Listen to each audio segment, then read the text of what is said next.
the NTA. As usual, in the course of today's program, we shall bring to you our companion segments, which include newspaper review, business, sports, foreign and entertainment news. And it's now time for the Good Morning News, which of course will be brought to you by Lydia Bassi. It's over to you, Lydia. Thank you, Kirian. Good morning. Acting President Professor Yemi Osinbajo says Nigeria will continue to play an active role in ECOWAS in order to address regional issues and explore resolutions in partnership with other member states. He said this while receiving the Togolese President Faure Gnassingbé at the presidential villa. A statement by Senior Special Assistant on Media and Publicity to the Acting President Laolu Akonde indicates that Professor Osinbajo congratulated the Togolese president on his election as the chairman of ECOWAS and called for continued consultations on the issue of the economic partnership agreement between ECOWAS and the European Union. The statement adds that President Gnassingbé expressed Togo's commitment to strengthening ties with Nigeria, giving Nigeria's role as an important player in the region. A breather is on the way for the creative industry in Nigeria as the Federal Executive Council approves the ratification of all international treaties relating to the protection of intellectual property in which Nigeria is signatory to. As far as the copyright of their productions are concerned. So Nigeria has been a signatory to those treaties internationally and international conventions. We have a responsibility to ensure that they take benefit and enjoy the advantages associated with the Nigerian commitment by way of being a signatory to those treaties. The Southeast Development Commission bill has passed second reading at the Senate. The bill seeks to act as a catalyst to develop the commercial potential of the Southeast geopolitical zone. This passage came 6 days after the bill was rejected in the House of Representatives. The Senate is in the right position to show maturity in the face of the plethora of problems and challenges facing the geopolitical zone. Those in favor that this bill be read the second time say aye. Those against say nay. The ayes have it. Meanwhile, the House of Representatives has passed 5 bills at third reading. They include the bill for an act to establish the Northeast Development Commission.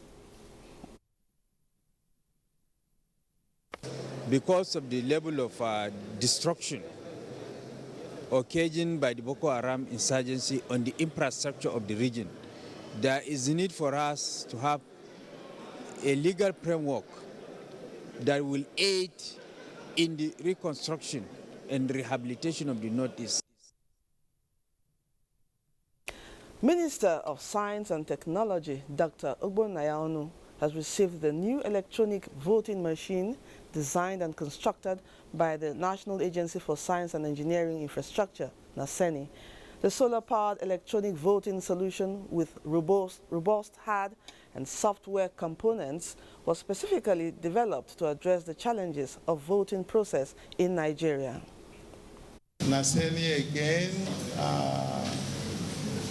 was able to show Nigerians that we are gradually coming of age, that many of the technical problems, many of the technological problems that we have in our country, that we have the capacity to solve these problems.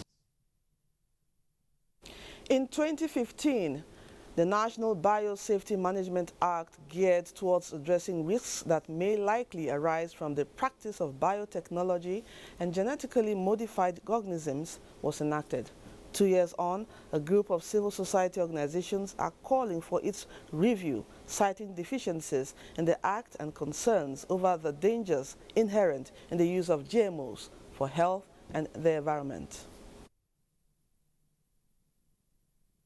These GMO foods, when you plant it, they don't self-proliferate. That means when it grows, you cannot take those seeds and plant them again. You have to go back to these companies and buy it. Now, those inputs are priced in dollars. So you are giving up your food sovereignty by adopting this technology. One National Assembly to abolish that law that set up the National Biosafety Management Agency, or at the very least, critically review it to remove all the ambiguities. If somebody is going about saying the agency is not good, you have not even visited the agency to find out, to ascertain their level of preparedness or what they have on ground. You are talking about a law that took more than 15 good years to come into being. And that's the news for now. Kieran and Kingsley will be back after this break. Good morning. If you hear a bomb explosion or gunshots of an active shooter, that might be a terror attack. At such times, always remember 3 action words: run, hide, report. Don't try to run towards the terror scene to save the situation, because there might be a second bomb blast or another attack. Run far away and take cover. Make sure you are safe first. Yes, it is in our nature to sympathize over the hurt, but remember, only trained personnel can help in such situations. When in a secured environment, promptly call relevant authorities and help will come.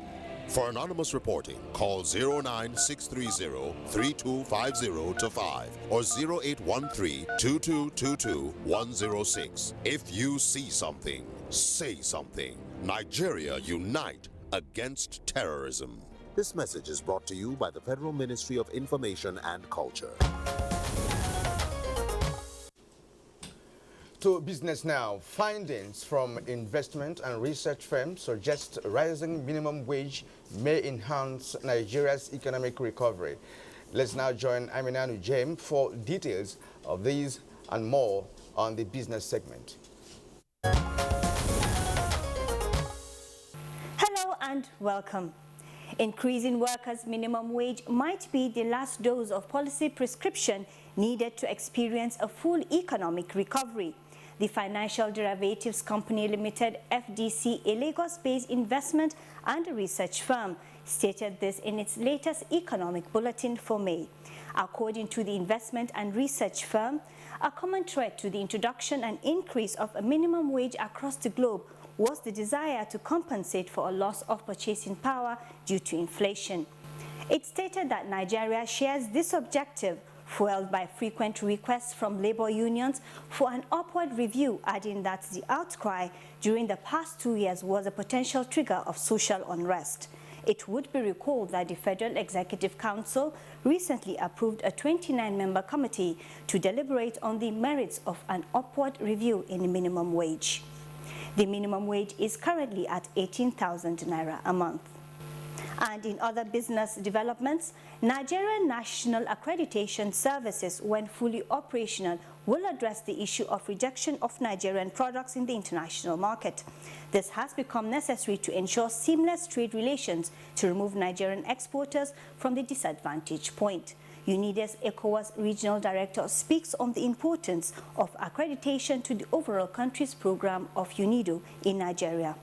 In the competitive world, in particular when we speak about the marketing, it is very important, as I said, that the customer will have to be ensured that the all products went through the necessary testing process. Nigeria will join the rest of the world in marking the World Accreditation Day on Friday, the 9th of June, and tagged delivering confidence in construction and the built environment. Up next is a graphic summary of details of trading on the floor of the Nigerian Stock Exchange.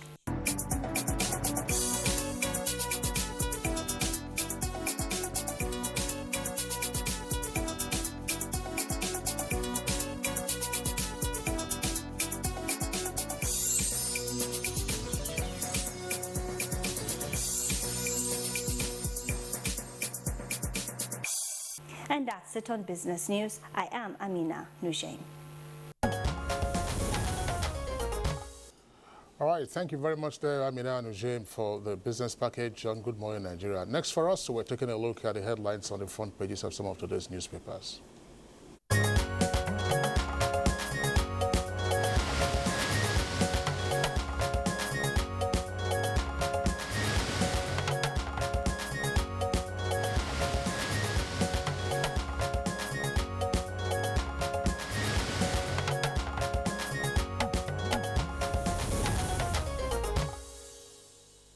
All right, let's take a look at the front pages of the papers that we have this morning. We have 5 papers, and all 5 papers have on their front pages the reactions of various senior citizens as well as interest groups to the ultimatum issued by some Arawa youth groups earlier. Now, that's the lead story for this day newspaper.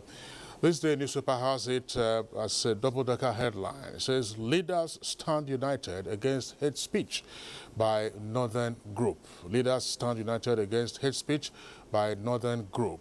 Now, there are 3 riders to that headline. The first says, federal government warns against undermining nation's peace, and El-Rufai orders arrest. El-Rufai is the governor of Kaduna State. Another rider there says, northern governors beef up security, and counterparts in Southeast hold emergency meeting. Now, another rider says, ACF, that's Arawa Consultative Forum, we appreciate frustrations of the youth, but we not condone breach of the law. That's from the lead story for this day newspaper. It's also there on the front page of Daily Trust newspaper, just immediately below the nameplate of Daily Trust newspaper, and the headline is with a kicker, ultimatum to Igbo. Northern governors disown Arawa youth. Now, details of that story can be found on page 4. Kirian, I'm sure you have the same stories on your front pages. Yes. On New Telegraph this morning, of course, the headline says Northern governors disown Arawa youth, call for probe. With a rider there, El-Rufai orders arrest has, of course, read on this day. Federal government says we won't tolerate breach of peace. Then Nigeria doesn't need provocation, says Atiku. And then the ACF, that's the Arawa Constitutive Forum. Now, come back home, Mazoff tells Ndibo. And below the photograph there, free our children from abductors. Parents beg government. With the rider, 4 kidnapped pupils ill. Abductors suspend negotiations. That's on page 6. Now, above the nameplate, we have federal government sacks SON. That's a Standards Organization of Nigeria, NAFDAC, NDLEA, from ports. That's from Lagos ports, possibly. That's right. Just Kirian, just before we bring in Bayo to discuss this, I'm sure you also have the Authority newspaper. Yes. The Authority newspaper also, let's take the headline, the one dealing with the leader's reaction to the ultimatum. Yes, Authority newspaper says situation under control, says federal government. Then the rider, Northern governors disown youths. The North lacks 1967 coalition against Ndibo, that says Afenifere. We also have that as a list story for the Punch newspaper. You can see that on the front page of the Punch newspaper. We can have that right there on the screen so that we go over to Bayo. It says, quit ultimatum to Igbo. Federal government, Northern governors, Afenifere, ACF and others condemn threat, and Northern youth leaders defy El-Rufai. Meet again and defend yourselves. So Haneze Youth Wing tells Igbo in North. Of course, that's the story. Bayo, of course, we discussed this yesterday when we did our newspaper review, and then you made your own comments. You can see the various reactions. All the front pages have the stories of the reactions of various leaders. Let's get your take on this. You can liken this to young men who all of a sudden found in their hands a very sharp axe and went to the forest trying to cut a very huge tree. Elders everywhere who know the implication of cutting a huge tree, the consequences and the damage it can cause, have raised alarm.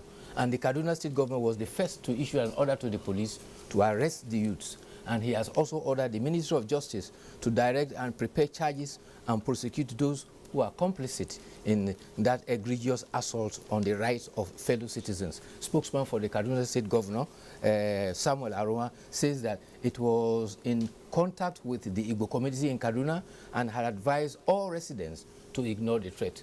On behalf of the Northern State Governors Forum, Governor Kashim Shettima has also said that they are stoking emotions of division and disunity. And they, as a representative of the people, can categorically say that they don't have the mandate of the people. Governors will safeguard the lives and property of all, and we are one nation tied to one destiny. Also, the Minister of Information and Culture, Alhaji Lai Mohammed, has said President Muhammadu Buhari condemns such wicked plans by faceless youth groups and commends the Governor El-Rufai for ordering the arrest of the miscreant of these jobless youths who are threatening the peace. Minister of Interior Abraham Dambazau has enjoined Nigerians to discountenance all this. Another development, the governors of the five southeast states also held emergency meeting in Enugu. The President General of Hanese Ndigbo, Chief Nia Nwodo, also disclosed this and has also appreciated Governor El-Rufai for his immediate action directing the arrest of the youth. Meanwhile, many associations have condemned it. They include the Arewa Consultative Forum, the Afenifere, the Board of Trustees of the one arm of the People Democratic Party, the Ohanese Ndigbo Youth, and Ijaw Youth Council, and as well as Pan-Nigeria Delta Forum. The danger here is that our youths, who are aspiring to be leaders of tomorrow, has not given the nations a concern to trust their quest for leadership. The youth have given us insurgency, the youth have given us militancy, the youth have given us armed robbery and kidnapping, and the latest, youth are giving us hate speeches, which is causing disquiet in the nation. I think the news must be called to order. You know, one may even, ask, how did it all start? Because I want to believe that it all started from the social media, the conversations between, the different tribes and all of that. But one wonders how it got escalated to the point of giving an ultimatum. Well, these are a sequence of events. Apparently, they are reacting to persistent threat by separate groups calling for separation from Nigeria, and that, according to them, is the basis for which they are calling that, okay, if you want to be separated from Nigeria, leave our own climb of the country. But you don't, two wrongs, like all the prominent persons have said, do not make it right. This nation has a lot to gain from its diversity, and nobody should exploit the diversity to cause disunity.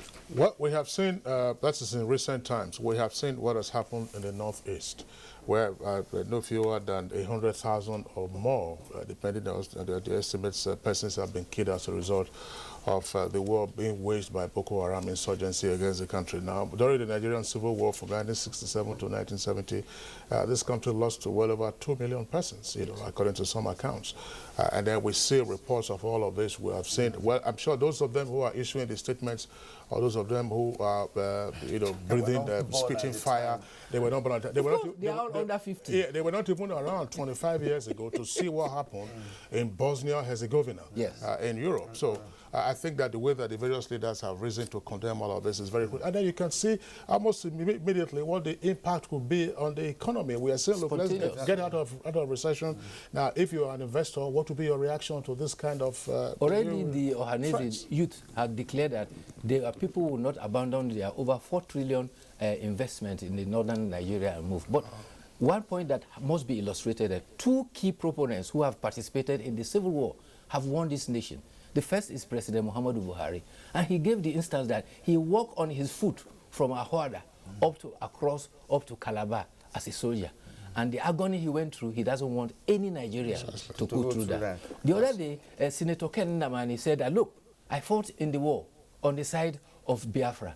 I know what we went through, and I will not want anybody to go through that again. These are the experiences of people war who is an ugly business. Yes. No doubt about it. All right. Maybe we have to look at some of the headlines, or rather the stories making the rounds in some of these papers, like the Authority newspaper. I would like you to comment on the, on Authority. If you, on the left-hand side of the stories about the nameplate, why DSS should release Ifeanyi Ubah, by Inter-Society. Then following that is INEC registers 5 new political parties. And then after that we have federal government pays 20 whistleblowers about 376 million naira. Yes. Well, just before you continue, let me also indicate that story on the payment to whistleblowers is also there on the front page of this day newspaper. It's just below the lead story. It says, after recovering 11.6 billion naira, federal government pays 375.8 million naira to, that's on the front page of this day. That's where I'm reading from now. Earlier, the one Kirian read was from the authority. This is after recovering 11.6 billion naira, federal government pays 375.8 million to 20 whistleblowers. Yes, the immediate reaction of people is to compute how much is going to each whistleblower, but it doesn't work out that way. If you look at the percentages, in the area of about, some say about 3.2, others say about 32% of what has been covered. But the important thing is that the Minister of Finance, who announced it, says that the payment is to underscore the commitment of the federal government to the obligation of its whistleblowing policy. But however, to strengthen the whistleblowing policy, there have been several measures that have been put in place. There is now what they call the WBU unit, whistleblowing unit in the Federal Ministry of Finance. And this is domiciled in the Federal Ministry of Finance, and it has representatives for several agencies. And the idea is to ensure that any information given through whistleblowing is verified, certified before it is followed up through. And if you are a whistleblower, you don't get paid until the information you brought is verified and the loot you gave indication to has been recovered, and then you get your percentage. And just be careful, because yes. we have some persons are already facing trial. Yes, I was going to add that, right. in fact, for the whistleblowing, they didn't add that if you give false information, you will find yourself in the dock. Absolutely. Yes. Now let's return to Daily Trust newspaper. Daily Trust newspaper has as its lead story, anti-graft war, judiciary not on board. That's attributed to the Presidential Committee.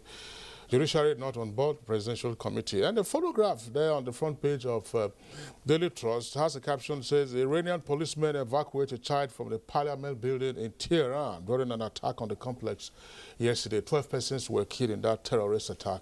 Indeed, one of the topics we had for our discussion segment yesterday had to do with global terror and what Nigeria's response should also be in order to fend off such incidents. Now, that's the photograph there on the front page of Daily Trust newspaper, and below that, three other headlines. Emir Sanusi, that's of Kano, sacks private secretary. That's on page 10. INEC registers 5 new political parties. And Boko Haram attacks Maiduguri, burn houses. That's on page 5. Now, on authority this morning, that's one headline here. Senate passes Southeast Development Commission bill. I recall that last week it couldn't go through at a point, and some senators staged a walkout. But this time around, it does seem that the bill is having a headway. No, the bill has not been passed. It has passed second reading and has been referred to a committee of the Senate. That is on the floor of the Senate. The one you are referring to was the rejection of the bill on the floor of the House of Representatives. But there are initiatives now to try and represent that bill. Talking about political parties, we now have 45 registered political parties. 5 were added to the tally yesterday when INEC announced Young Progress Party, YPP, Advanced People Democratic Party, ADPA. Then there's a New Generation Party of Nigeria, NGP, the All Democratic Party Movement, ADPM, and Action Democratic Party, ADP. You also will recall that there's been ongoing continuous voter registration. So far across the nation, 760,989 new registrants have been made by the Independent National Electoral Commission. All right, Bayo. I was just wondering, for the 5 new political parties, I'm sure by the time we're going into the next general elections, the ballot paper probably will be a mile long. But the ballot paper is determined by the number of parties contesting the election. You are not being registered because you want to be on the sidelines, because you want to contest election. I just wonder if we just take some headlines from the photo of the front page of the Punch newspaper. Yes. Below the photograph, you can see the agony of the parents of the children of the pupils who were kidnapped from a school at Ekbe. Of course, that's one of the issues we are discussing later this morning in our discussion segment. Parents of kidnapped Lagos pupils protest at Ambode's office. Ambode, of course, is governor of Lagos State. And then you have other stories there on the on oil and gas sector. And then Naval ratings torture, lawyer and wife demand release, plus, of course, the registration of the new political parties. All right, at this point, I would like to thank Bayo Toyebi for being part of our show this morning as always. Thank you, Bayo, for coming. Thank you for having me as always. All right, you are still watching Good Morning Nigeria on the NTA. We'll take another break. The program returns in a moment.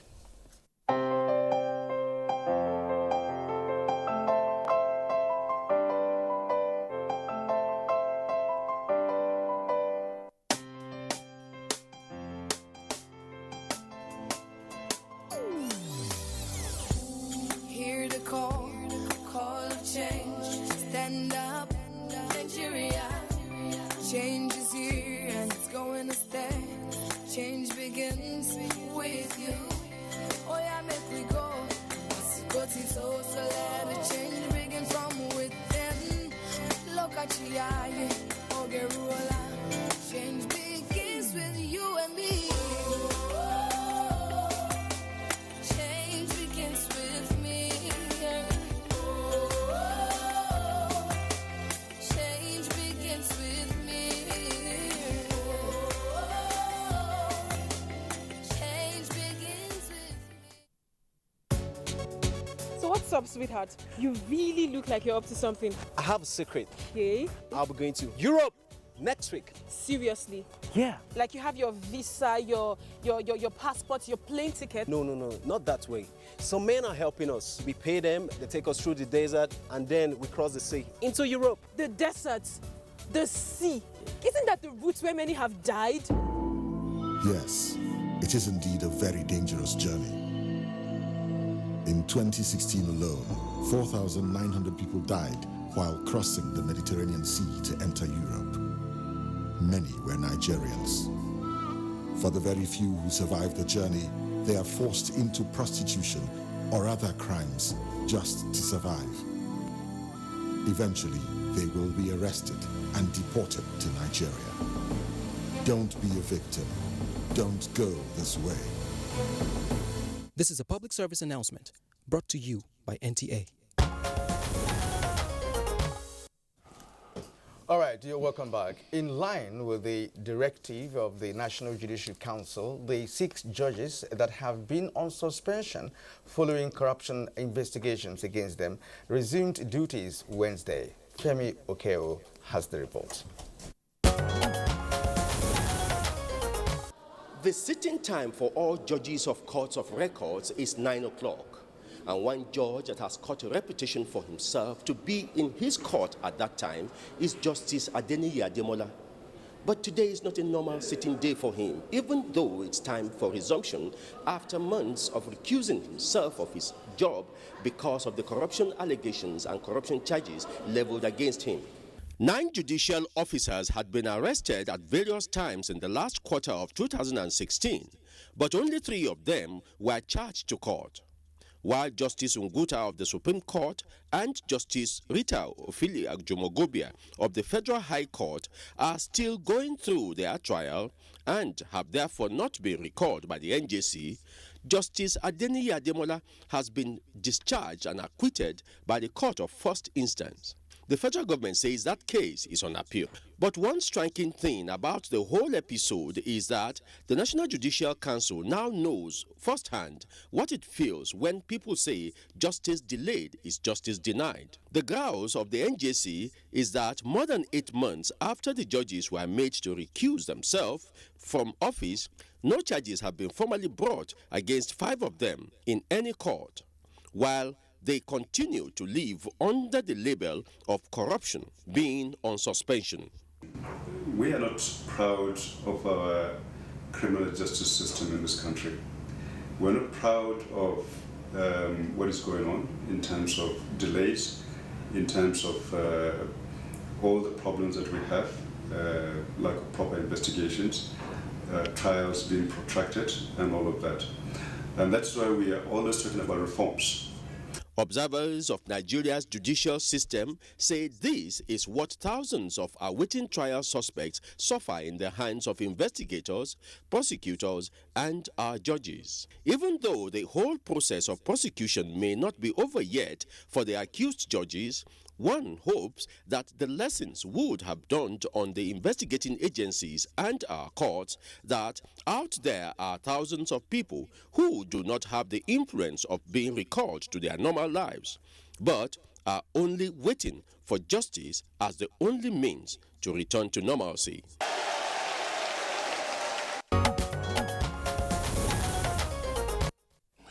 All right, thank you very much there, Femi Okewo, our judicial correspondent with that background report. We have guests with us here in the Abuja studios as well as from our Just Network Center. First, we'd like to welcome at this time a familiar face on Good Morning Nigeria, Professor Maxwell Gideado, learned senior advocate, professor of constitutional law at Nasarawa State University, Kefi. Professor Gideado, I'm delighted to have you join us today. A pleasure. All right, and then we also have with us in the studios Okoye Obono Obla. Okoye Obono Obla is a senior special assistant to the president on prosecution in the office of the Attorney General of the Federation. Okoye Obla, pleasure to have you on the program this morning. Good morning. And we also have in the studio Festus Okoye, a constitutional lawyer and civil rights activist. It's good to have you, sir, on our show this morning. Good morning.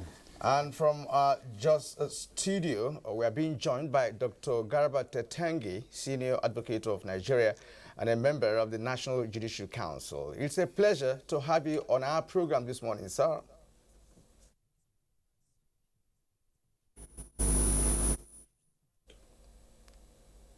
Dr. Tetengi, I hope you can hear us clear in just there.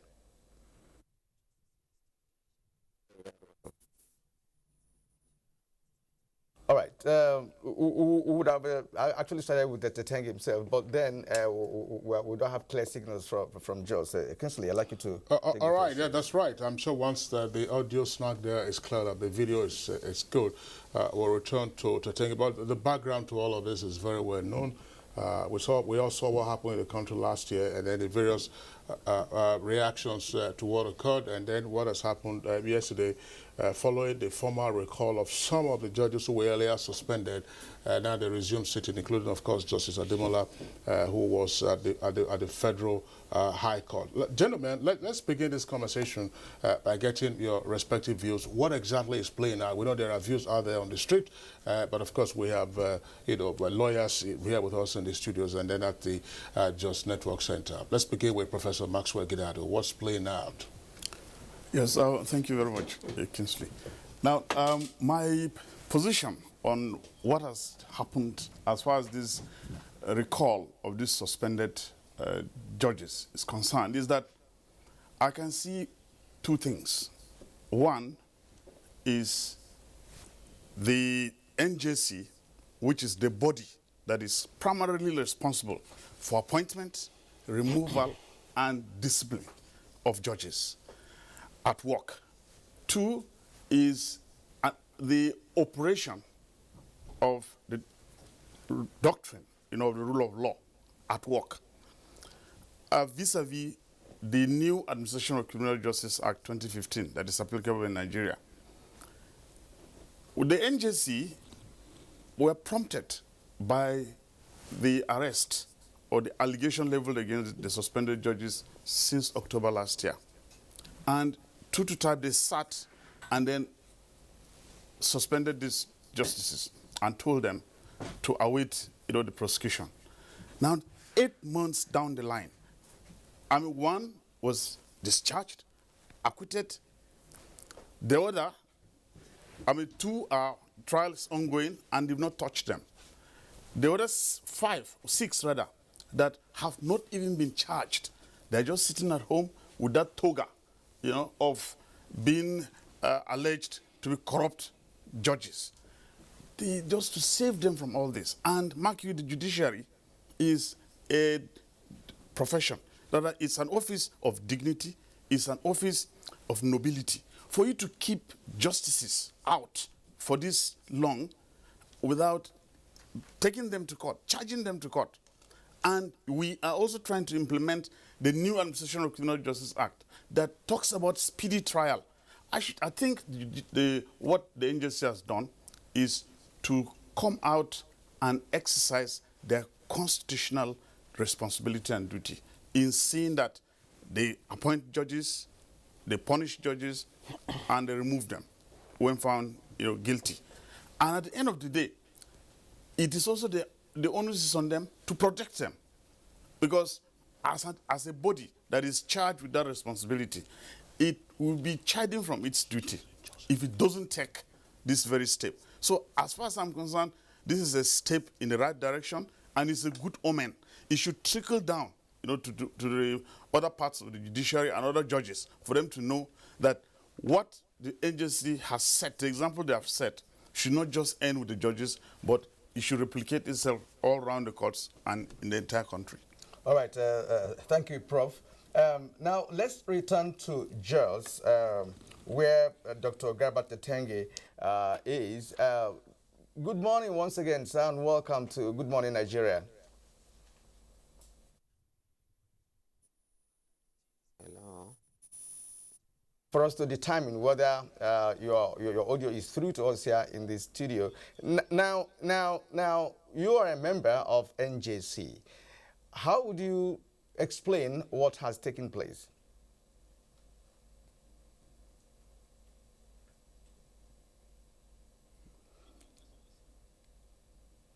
Dr. Tetenge, we're asking you to make your own contribution to this conversation as a member of NJC, as we have been discussing here a short while ago, that the NJC recalled the judges who, ought to have been prosecuted after they have been, tagged corrupt judges. Now the NJC has recalled these judges. What is your opinion on this as a member of NJC? I think we have really, Professor Dr. Tetenge cannot hear us. And I'd like us to return to Abuja studios here. And I'd like a constitutional lawyer in the person of Festus Okoye to come in here. Now, what is your take in all of this? Well, I think that you know fully well that from the beginning of this particular incident, the Nigerian Bar Association was fully involved. One, the Bar Association fully condemned the manner in which the raid on the houses of the judges was carried out. Secondly, when the raid took place and some of the judges were sitting, the Bar Association was one of the groups at the forefront of saying that the judges should recuse themselves until the cases against them is determined. Now, after a period of 8 months, the Bar Association said, wait a minute. After 8 months, if you have not framed charges against these judicial officers, allow them to go back to their work. I think that there are, as Professor Gidado pointed out, there are so many issues involved in this thing. The first is that nobody should have criminal allegations hanging, hanging over his head for a period of 8 months without knowing his or her faith. And you know that part of the challenges we have in Nigeria is the challenge of rumor mongering. The moment you are arrested, whether you are prosecuted, whether you are not prosecuted, whether you are charged to court, whether you are not charged to court, it sticks on you that you are already a corrupt person. So it is a very, very serious issue. The damage for me has already been done. Secondly, I think that the NJC was right in recalling the judges. What we should have in this country is that before you arrest a suspect, you must have done your background work. You must have carried out some form of investigation so that the moment you arrest, within a period of 24 hours or within a period of 48 hours, you're already in court with the suspect. But a situation where you arrest a suspect, you keep the person, and then you start scouting for evidence, you start fishing for evidence, you start digging for evidence, or you start manufacturing evidence, is not part of the dictates of our jurisprudence and our criminal justice system. So I think that what has happened is that the NJC is saying, if after a period of 8 months, you have not filed charges against these judicial officers, what that means practically is that you are fishing for evidence. So let them go back to their work, because for these 8 months, the judges are receiving salaries.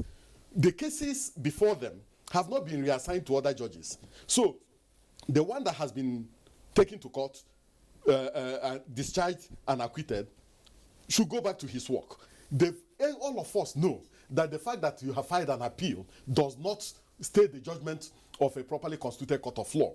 Those who have not been charged at all, no allegations have been brought against them, they should go back to their work.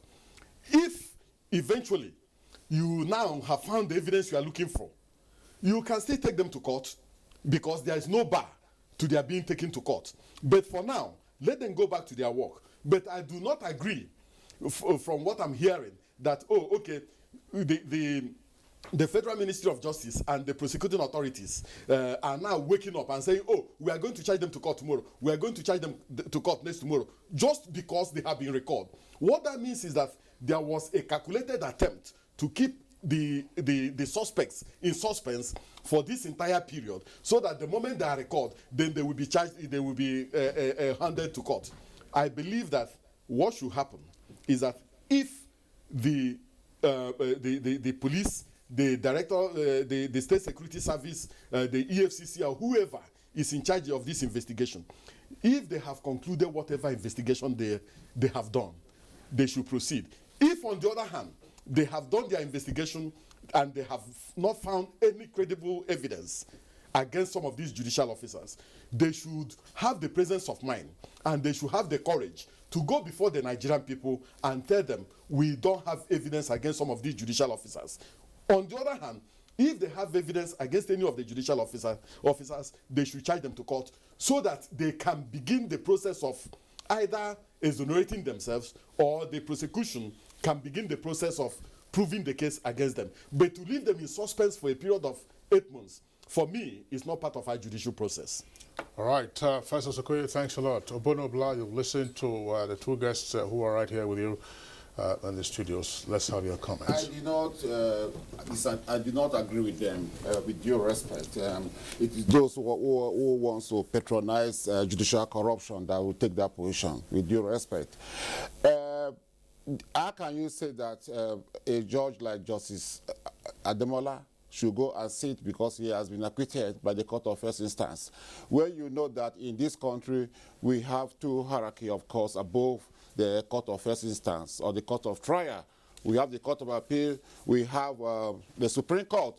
As I'm talking to you, just 3 days ago, the court of appeal, Abuja Division, invited us, was the counsel to the Federal Republic of Nigeria and the counsel to the respondents, that we should appear in the court of appeal for the purpose of reconciliation of records of appeal. And we have done that.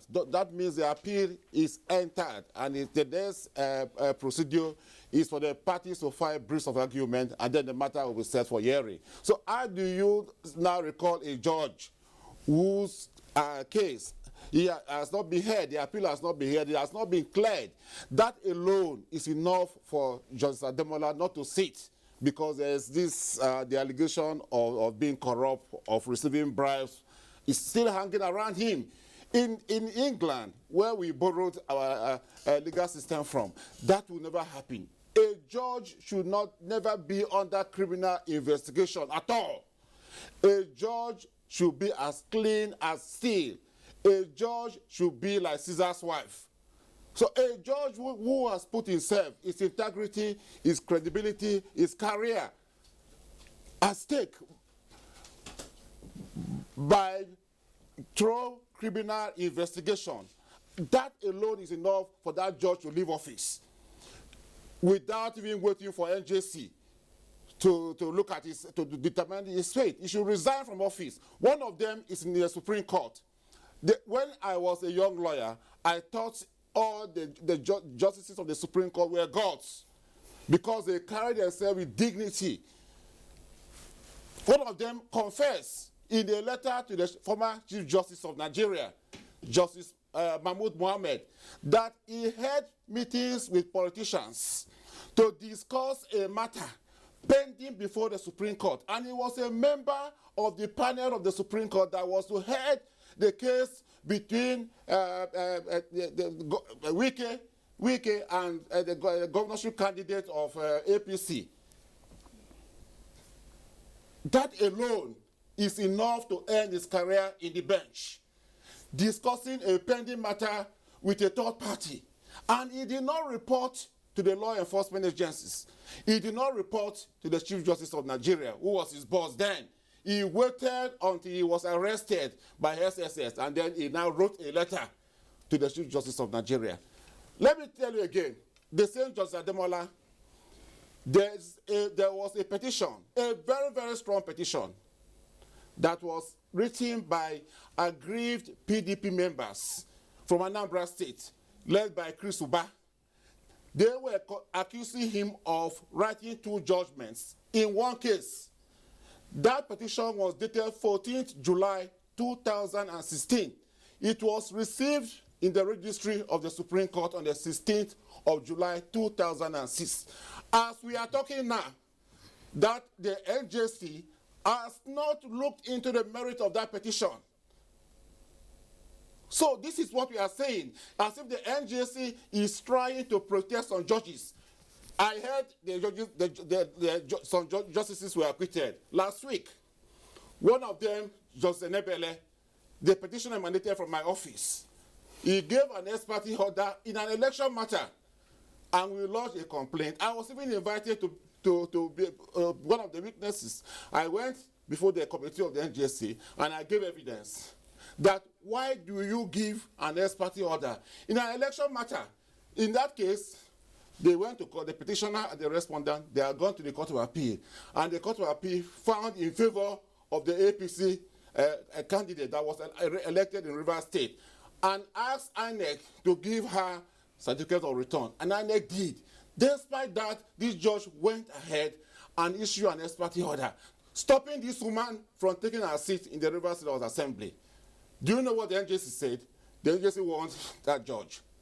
I know of a judge from my state who also granted an ex parte order in an ordinary civil proceedings, and he was retired. So the inconsistency we see in NJC, it appears the NJC is not at the same terms with the federal government to fight corruption, and we have to fight corruption, because if we have a corrupt judiciary, the Nigerian people will not have confidence in the judicial system.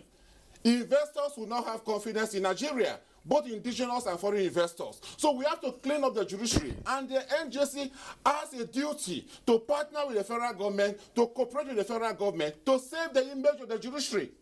Now, staying with you, Mr. Koyo Obono, you know, the judges that spoke to us this morning talked about 8 months, yes, right, yeah, of no action, right? Let me tell you, Justice Ademola, we filed a charge against him before the Code of Conduct. NJC is aware.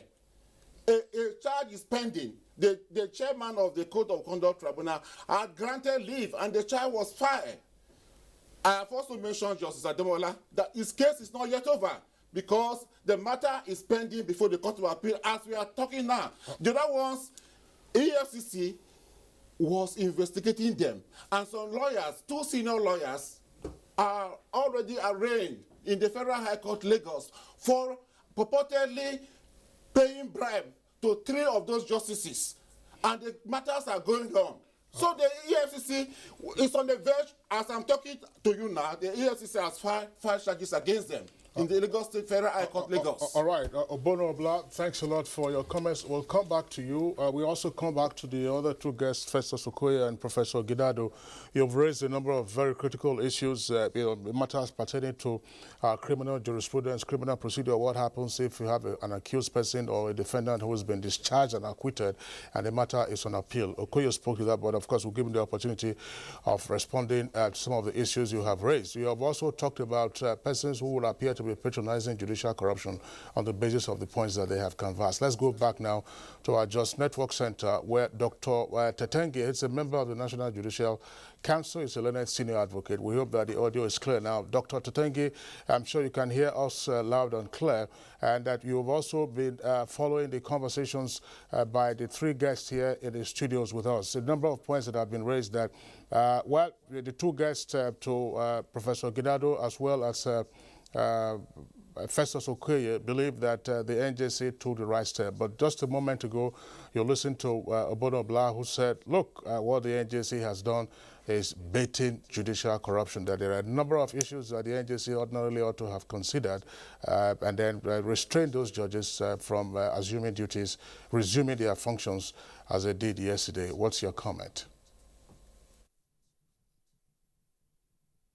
Hear me very well now. I hope you can hear me as well.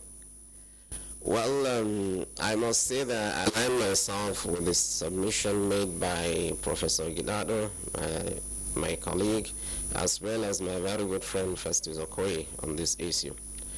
Mr. Obla, I could understand, even though a lawyer, but he's speaking from a political perspective. Because if he's aware of the rules and guidelines that governs the National Judicial Council, perhaps he will not be so strict. And the way and manner in which he is talking about the way the NJC has been attending to some of this professional impropriety is definitely wrong. I think we are not here to speak about politics. We all agree that there is a need to fight judicial corruption, not just judicial corruption, but corruption in all its facets in this country.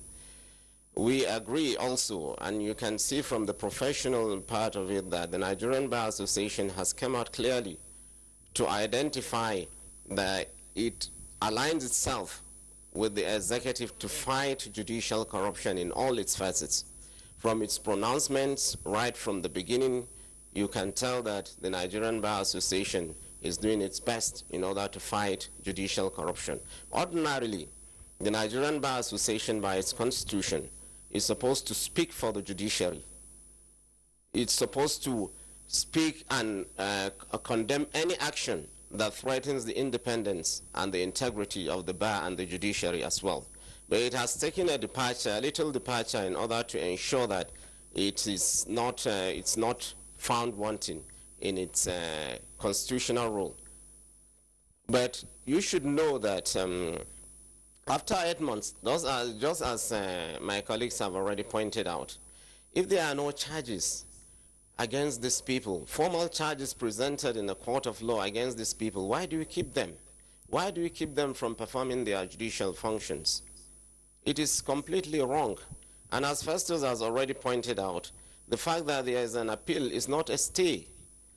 The judgment still subsists that this man is being acquitted of any criminal allegations. Now you wait until the Court of Appeal has made its own pronouncement that what the High Court of the Federal Capital had done was wrong. Then we begin to know what to do next. But there are even instances, exceptional circumstances, where you can even grant bail to a convicted person before the Court of Appeal. Not to talk of one who has already been acquitted of all criminal charges that were preferred against him. So that is the position of things. I think, Mr. Obla, you need to familiarize yourself with the working of the National Judicial Council. The National Judicial Council has also identified itself with fighting corruption. If you look at Article 6 of its National Judicial Policy, which was launched last year by the immediate past Chief Justice of Nigeria in April, if you look at Article 6, you will see stated clearly that the National Judicial Policy is geared towards transparency and fighting corruption. And there are strategies and also guidelines that the National Judicial Council has taken into consideration. It has constituted a committee, including the president of the bar, and they are working on it. These things are not just done on a daily basis. We have to know the kind of people that have been taken into the court of public opinion. That is the point that we are trying to. The issue of recusing the judges, you could recall that it was the Honorable Attorney General who made a case to the Chief Justice of Nigeria that it is only morally right that since the judges are undergoing investigation, they should recuse themselves. And the National Judicial Council agreed and said, okay, the heads of courts who were also members of that National Judicial Council were asked to ask their judges to recuse themselves until investigations were over.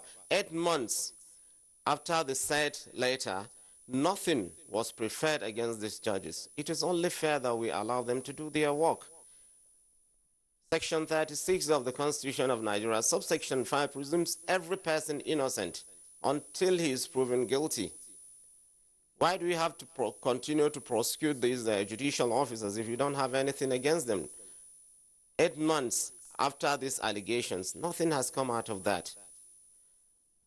I agree with you that, of course, in other climes and jurisdictions where such things happen, that was why the NJC acceded to that request.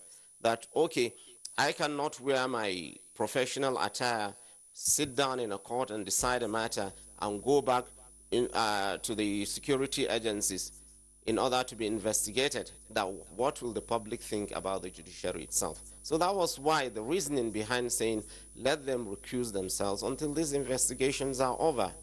But if you don't have anything against these judges, will they continue to stay at home without performing their judicial functions? The cases are suffering. And it is in the interest of the public that these people should go back. If you have anything against them, bring it. Nobody is saying you should not. And another thing you should understand is that the National Judicial Council's jurisdiction is only on professional impropriety. It has no jurisdiction with respect to criminal matters. So if you have brought a complaint against any judge, there are rules and regulations. The council inaugurates or forms committees, panels that looks at these complaints, and at the end of it, if they find one guilty or liable for any professional misconduct, what they do is to make recommendations to the appointing authority. And even before they do that, in order to ensure that that judge does not continue to sit, they suspend him until an action has been taken by the appointing authority. So I think the NJC has been doing its work. It's only fair that you should give credit to those whom credit is due. Let us try and sift between politics and legal matters, please. I ask that Chief Obla should try and familiarize himself with the working of the National Judicial Council. He is first and foremost a lawyer before he becomes a politician. So please, let us try and follow the rules. Thank you. Yeah, Dr. Otetengi, thank you very much indeed. You started by saying that Mr. Obla actually was speaking from the political point of view. You cannot, I don't believe you can isolate the judiciary from the political entity on the practice of politics, because he did mention here that some of the judges were found talking to a third party in a particular case, and that means that they have deviated. Now, some of the issues against the NJC, cited by many Nigerians, is the inability of the council to make a plausible distinction, regarding the perspective situations of the different judges involved in this matter, which Mr. Obla tried to raise, trying to ensure that we understand what really is the issue concerning each and every one of those judges. What's your take on that, sir? There's professional impropriety. Now, if you make a complaint against any judge, against the conduct of any judge, there are processes, there are procedures by which the National Judicial Council will look into this complaint. There are certain complaints that are not substantiated. In fact, some of them, they are even abandoned. Nobody comes to give evidence before the National Judicial Council. So what do? Some of them, after making these complaints, they become jittery. They do not have the courage to follow up. So what do you want the National Judicial Council to do in such cases? When you have such matters, the council will definitely dismiss the petition. You cannot find somebody liable if there's no evidence against him. But definitely, if you have evidence, because there are so many cases where the National Judicial Council has found these judges liable and guilty, and they suspend them, pending any action taken by the appropriate authority, either the president or the governor, as the case may be. But I do not believe, and if he has any evidence to show that there is a case where a complaint has been made to the National Judicial Council and they have remained indifferent over it, let him point it out. In any event, I am a member of the Nigerian Bar Association. I am not even a judge. So as far as we are concerned, we are only involved in the process of appointment. The process of discipline is handled by other people. But I know as a fact that they also report to council. This is what usually happens, and we have privilege of looking at these processes. And we know the right thing to do. So Mr. Obla should try and familiarize himself. If he has any case against any judge, or he believes that he has a case that has not been given appropriate attention, he should draw the attention of the council to it. We are all there. We are there to also fight corruption. We are there to fight corruption. We are not allied to corruption. That is why we agreed in the National Judicial Council that the National Judicial Policy must be launched, and everybody must see that the judiciary is also fighting corruption, or National Judicial Council is fighting corruption in all its facets. We have our limitations, of course. We are not an investigating authority. We have the investigating authorities. So, I mean, the National Judicial Council, as far as I'm concerned, is doing its best. If he has any case that he believes has not been given proper attention by the National Judicial Council, please let him draw the attention of the council to it. And I'm sure the council will do something about it. But let's not go on speculation. Let's not put the judiciary on trial in the court of public opinion. This is a sacred institution. We must respect it, please. Whatever we do, we must give it respect, except if you have cogent and direct evidence against all these judges. Otherwise, please, let's try and maintain the decorum and also ensure that we do not destroy this arm of government by unnecessary politicking. Please and please, that is my appeal to all who are concerned about the judicial institutions in this country. All right, Dr. Tetenge, thank you very much there. You spoke to us from our Just Network studios. We'll still pause you in the meantime and then return to our other guests with us here in Abuja. Professor Gidado, a number of points have been raised, but let's perhaps one of the most critical issues here has to do with the fact that, okay, charges have not been preferred against some of the judicial officers, whose homes were raided last year and who were therefore on suspension for a duration of time. Is that in sync with the constitutional provision? Is that in sync with the rule of law? That's one aspect. Bearing in mind what Obono Obla said a moment ago. And then you also have to take, I would like you to also take a look at the issue that keeps popping up, even though both yourself and Okoye had earlier talked about that. Obono Obla is saying that, look, Justice Ademola's case, for instance, is probably sui generis. Even though it's been discharged and acquitted, in other words, you would say his case is auto for acquit. But his matter is on appeal, and he believes that he should, on that basis, not have been recalled. Does that alter our criminal jurisprudence? Now, to answer the questions, let me take on the issue of whether what has transpired it's in line with the Constitution and our criminal justice system. The new Administration of Criminal Justice Act 2015, which came to give buffer to the provisions of the Constitution, is very explicit.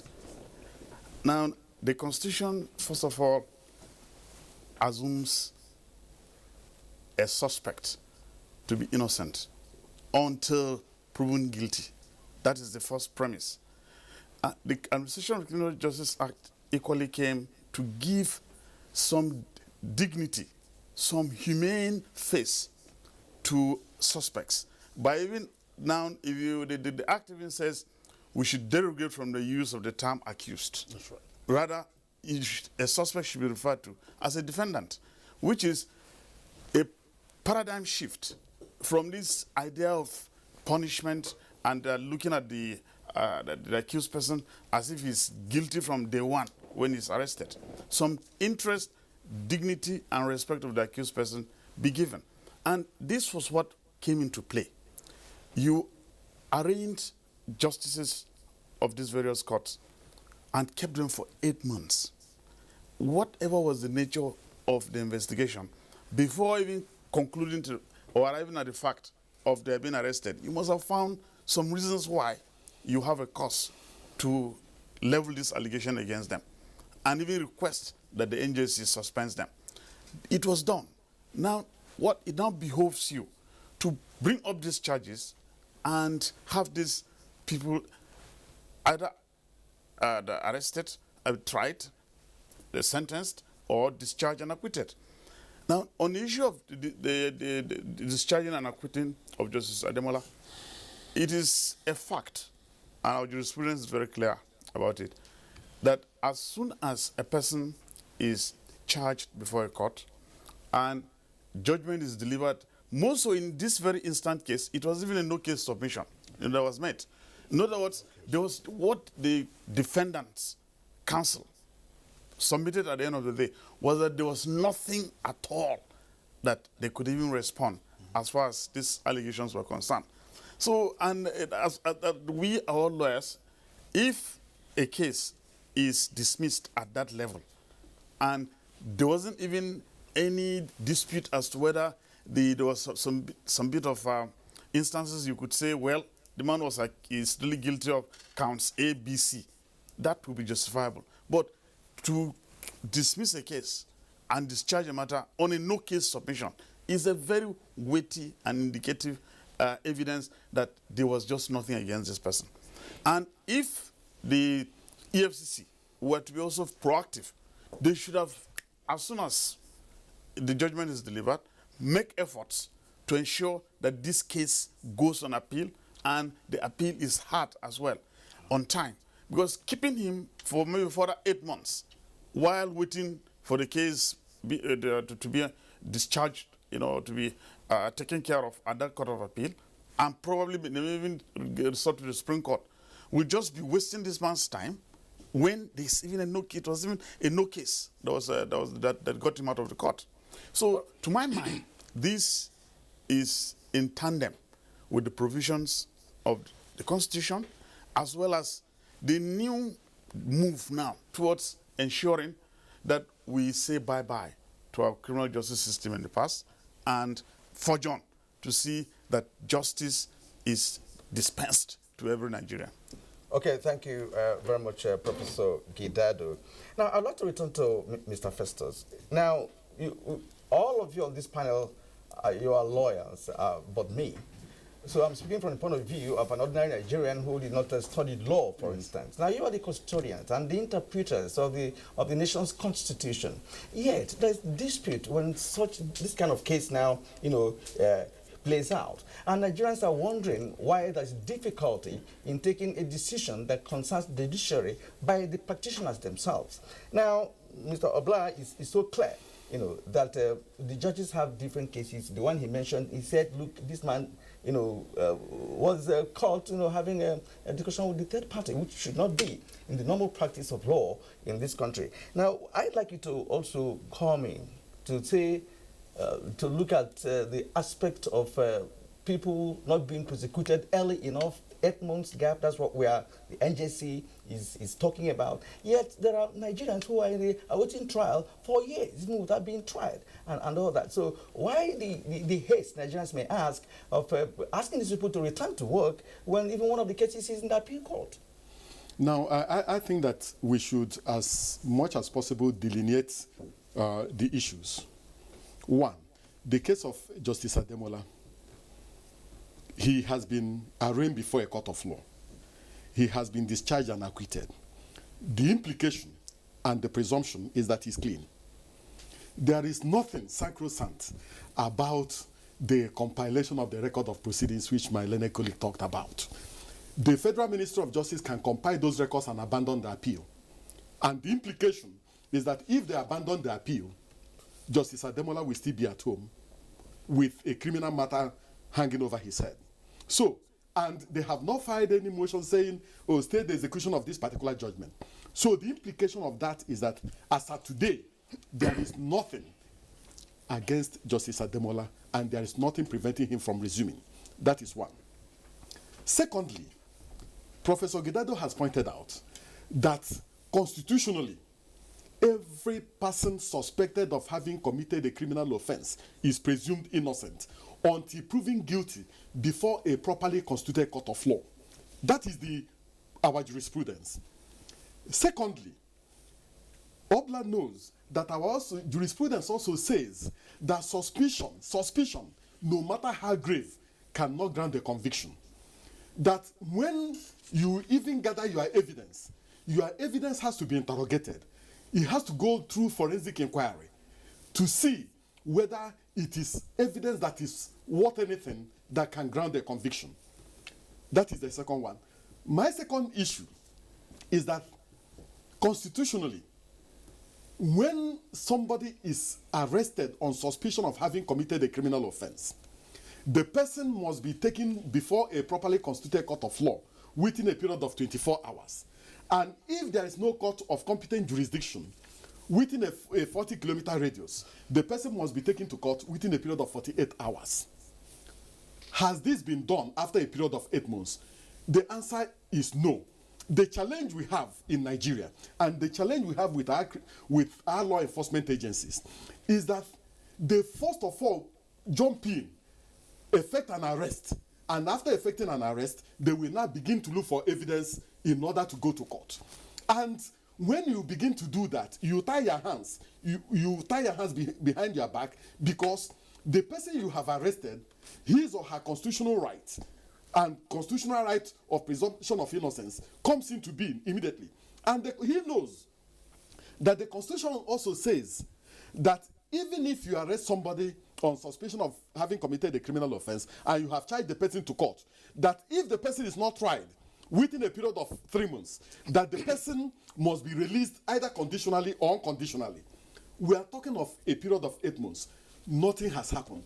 Are we going to insist that these judicial officers should go and remain at home until the day the Federal Ministry of Justice or until the day the EFCC wakes up and decides to charge them to court? Finally, on this issue, we see thousands of petitions being written every day. So the fact that a petition has been written against a judicial officer does not mean anything, does not presume anything.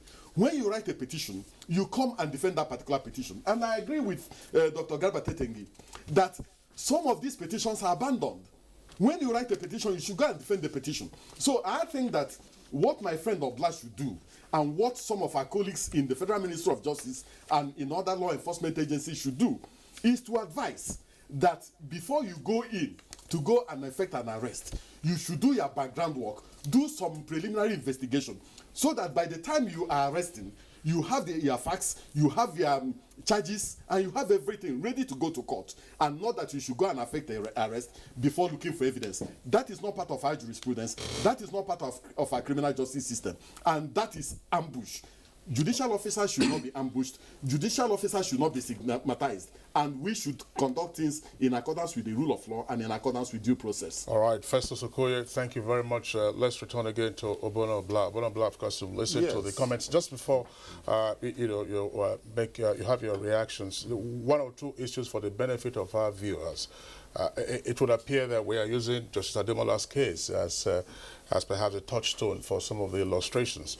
It would have been different if Justice Ademola were merely discharged and not acquitted. That's the necessary inference, because discharge doesn't mean that you've been acquitted. But it's also the point articulated by Professor Gidado, and at the point already also concurred to by Professor Okoye. If this matter if Justice Ademola was discharged and acquitted on the ground of a no-case submission, which means, as Professor Gidado said, there was indeed no case at all. But, so what is your reaction to all of this, well, and in particular to the points I disagree with Professor Maxwell and my friend. It doesn't change the rules. In our notice of appeal, 7 grounds have been raised.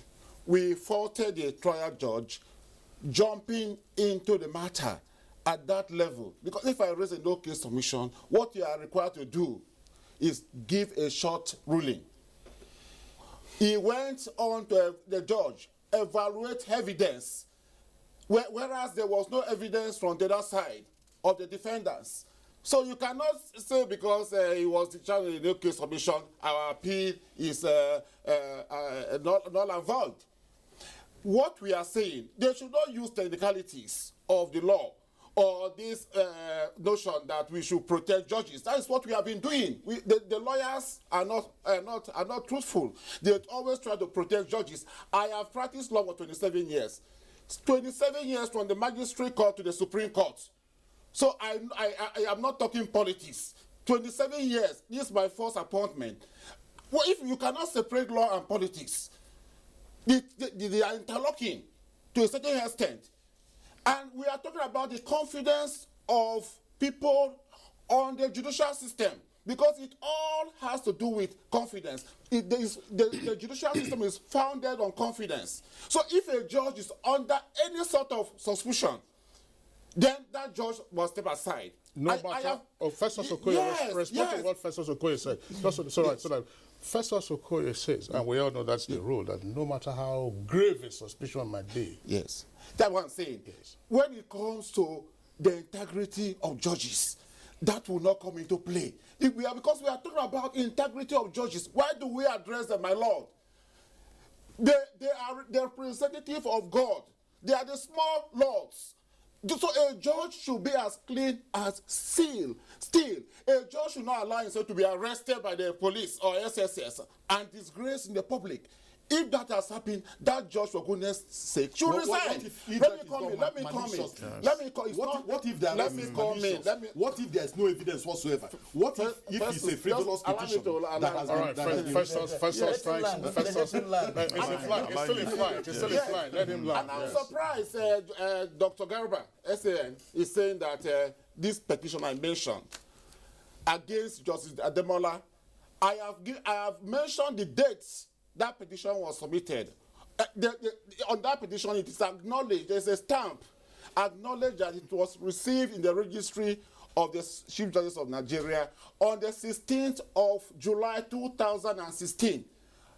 Today is 8th of June 2017. Almost 1 year. The NJC has not deemed it fit to look into that petition, and you are saying that petition is frivolous. The writer or the writers came to our office, the office of the Honorable Attorney General, to complain that, and as I'm talking to you, they have written to the acting president that they submitted a petition against a judicial officer 1 year, bordering on judicial corruption. They have not looked into it. What we are seeing is some certain categories of judges are protected. Yes, I have mentioned 2 instances. A judge gave an expertise order on an election matter, a matter that the Court of Appeal has heard, and INEC has issued a certificate of return. A judge restrained that candidate from taking his seat. And then I mentioned a judge in my state, Cross River State, who was retired for issuing an expertise order on an honorary civil matter. And then you begin to talk about stay of proceedings. It's not something to do with stay of proceedings. In this case, is the integrity of the judiciary, of that judge, who we address, my Lord. Gentlemen, thanks a lot. One point, we have reactions already coming in from our viewers. But one point that probably we'll need to clarify, because Obono Blah made reference to that. He said that what they expected the judge of the Court of First Instance to do after the no-case submission was a ruling. Is a no-case submission the matter of trial within trial? Can't a Court of First Instance reach a final decision on the basis of a no-case submission? Gentlemen. Yes. What I'm saying is, if the defense makes a no-case submission, what the judge is required to do, there are 1,000 precedent, judicial precedent, is to give a short ruling. Say, I disagree with you, or I agree. In this matter, the judge, despite the quantum of evidence, overwhelming evidence from the prosecution, he went on to evaluate evidence, which he was not supposed to do at that level. Okay, gentlemen, as we said, Nigerians are reacting to this, actually, because as I said earlier, that some of us are not lawyers, but we also find it difficult to understand why we should have conflict among lawyers trying to interpret the Constitution. Now, Victor Ihosuma tweets, the decision is hasty. The NJC needed to confirm from the Attorney General, their status. If some are charged and Ademola loses on appeal, what next? All right, then we have this from Innocent Yawa James. Corrupt judges found wanting should not be immune. Now, judges are supposed to be the fulcrum in our quest to eliminate corruption and not to be shielded by shame. And from change to progress, this is very interesting. NJC, judges, lawyers, and wicked elites continue their esprit de corps alliance. We are all suffering the consequences of corruption together. How many Nigerians are waiting trials in several courts for years in Nigeria without trials? We aren't definitely all equal before the law. And Festus Akimboyewa has this tweet. Allegations of corruption made against the recalled judges wholly made them unfit for judicial duty, and their recall is wrong. In fact, the judiciary is being attacked. Laban Biscuit Stephen says, over the years, the judiciary seems untouchable.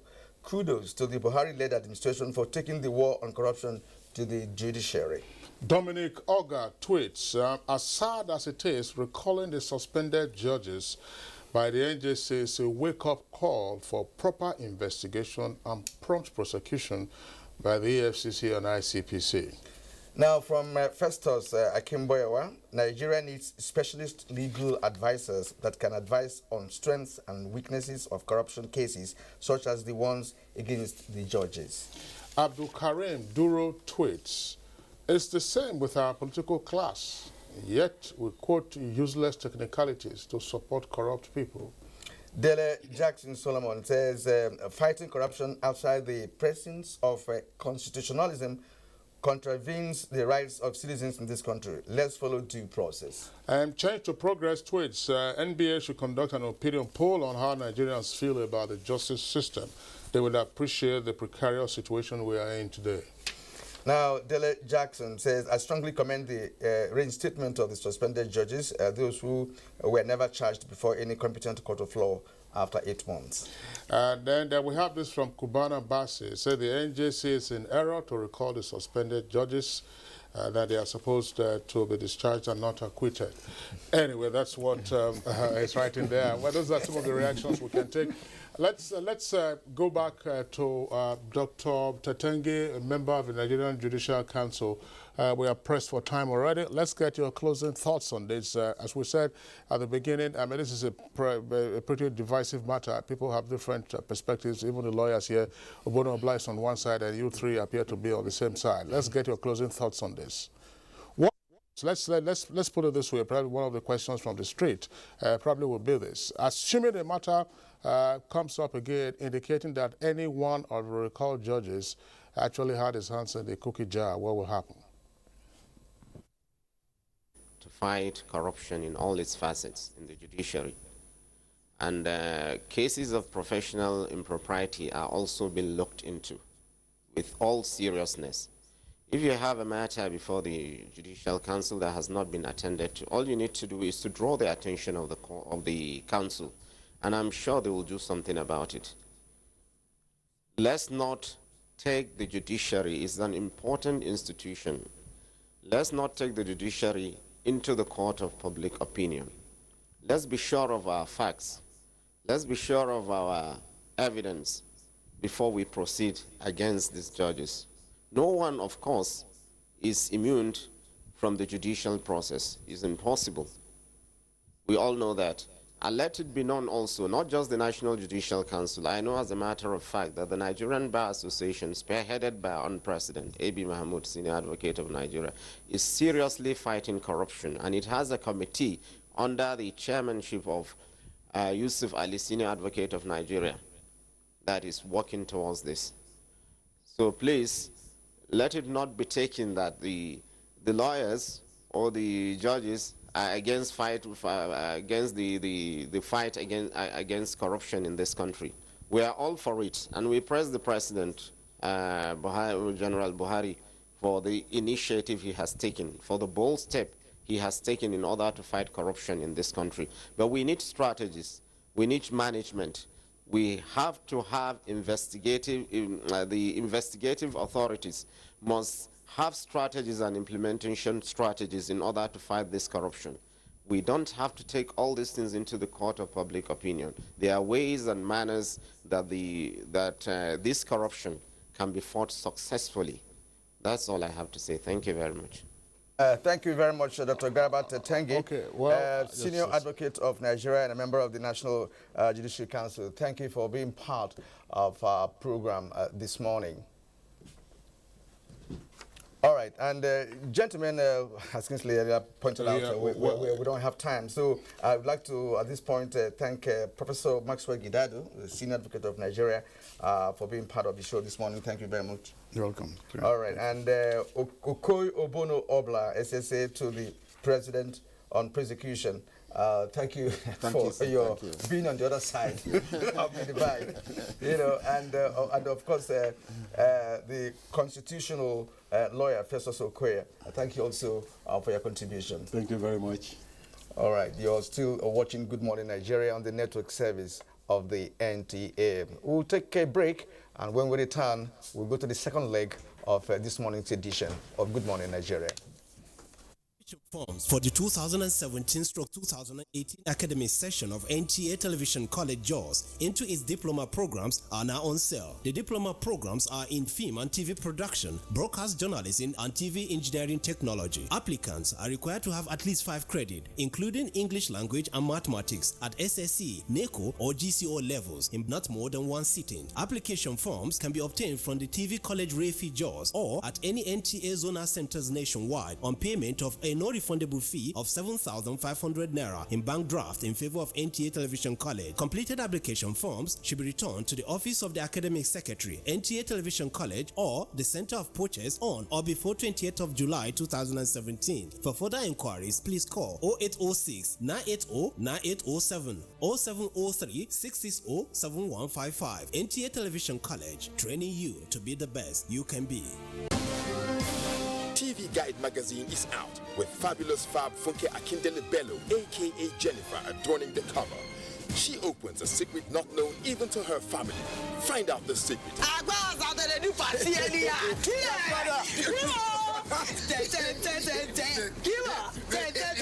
NTA turns 40 this year.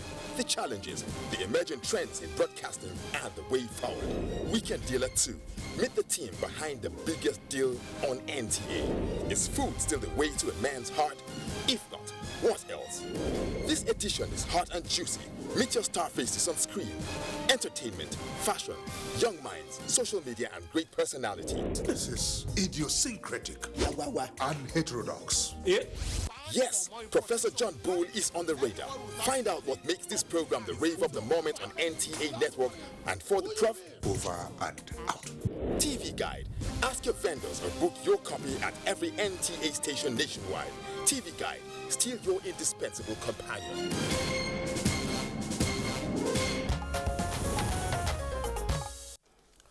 All right, this is Good Morning Nigeria.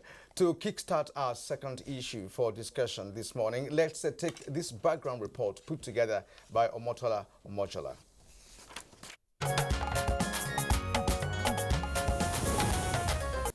The thought of it creates panic. Not all who have experienced it live to tell the story, and for those who do, a great deal of psychological rehabilitation may help in overcoming the traumatic experience. For others, the scar is indelible. Kidnapping is a global challenge motivated by greed, poverty, and a need for settling grievances, among others, depriving others of their fundamental right to freedom. Until recently, it was a crime that Nigerians only read from other countries. Nigeria now ranks among countries with high occurrence of kidnapping.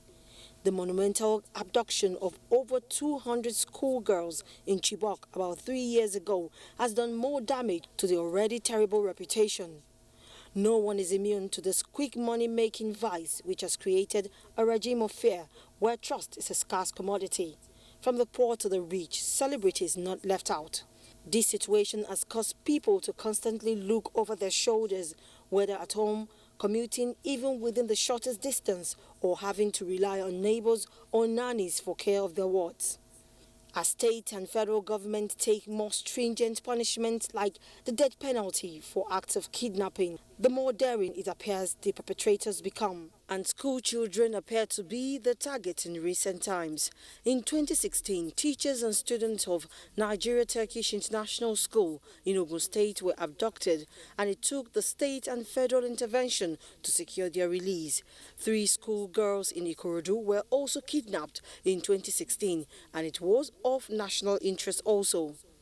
As if that was not enough, recently at Lagos State Model College, Igbonla Ekpe, 6 students were abducted by gunmen within their school compound. This has kept parents, security agencies, and indeed the state on the edge as the abductors demand ransom of 100 million naira. It is worthy to note that the same school was invaded 7 months earlier when it was reported that some teachers and 4 students were also abducted. Can Nigeria ever move from this situation to one where citizens can freely move and do business in their homeland? Research advocates poverty eradication and provision of job opportunities to curb the situation. But can that alone end kidnapping in the country?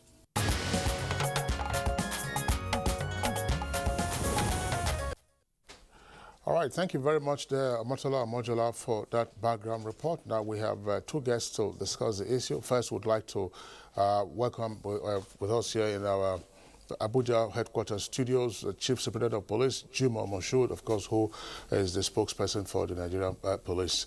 That's the Force Public Relations Officer, CSP Moshood. Thank you for being with us this morning. Thank you. Good morning, Nigerians. Okay. And from our Lagos studio, we are being joined by Dr. Ona Aihomo, President, Association of Industrial Security and Safety of Nigeria. Welcome to the program, Dr. Aihomo. Good morning, sir. All right. Well, let's begin with you from Lagos, Dr. Aihomo.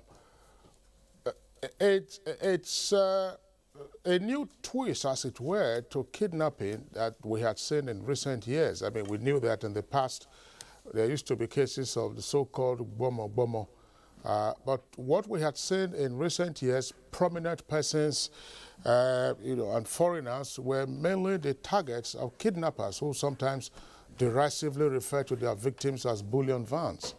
But in recent times, it's like a recurring decimal that school pupils or students have become the easy prey for the kidnappers. How did this change occur from your perspective, and what does it portend?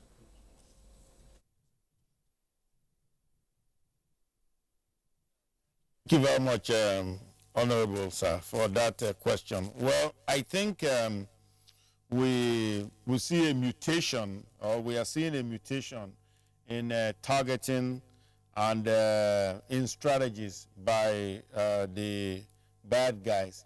Now,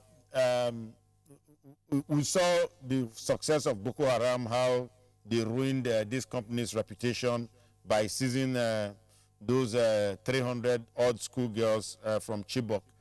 And now we've seen Boko Haram seize a lot of kids from different schools, even not just the Chibok girls.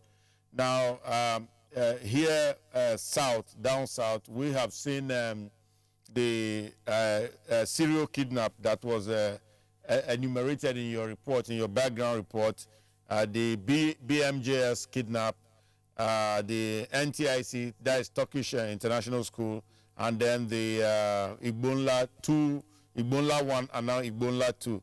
Now, what is happening here is that they have found, particularly from the Turkish school kidnap, that schools, one, they are rich, they are target rich. There's a lot of people to seize in schools, a lot of kids.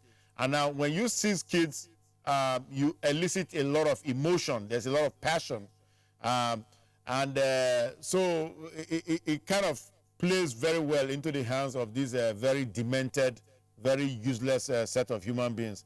In fact, Donald Trump said they are losers. Now, having said that, let's look at Igbonla 2, what they did when they went in there to seize the kids. That might answer the question you asked me, Honorable Kingsley. Now, when they went in there, they selected kids from parents who didn't have much means and said, well, these ones, government is going to pay for them. And if you follow the the trend of the negotiation with these, you know, really very evil people, you find that they've been insisting, well, the family first, they gathered 2 million together, and they went to Odogunya to pay. In fact, they didn't show. They just said that was too paltry. The family begged to pay 6 million. They said that this is not crayfish they are selling. So apparently they think that the kids are for sale. Now, they said, go back to the government, tell the government to pay 100 million. That's our minimum offer. So the government of Lagos State, of course, has taken the position of any and every responsible government that we do not negotiate with kidnappers. And so we have a very serious situation here at hand. What has happened is that the kidnappers have changed their strategies.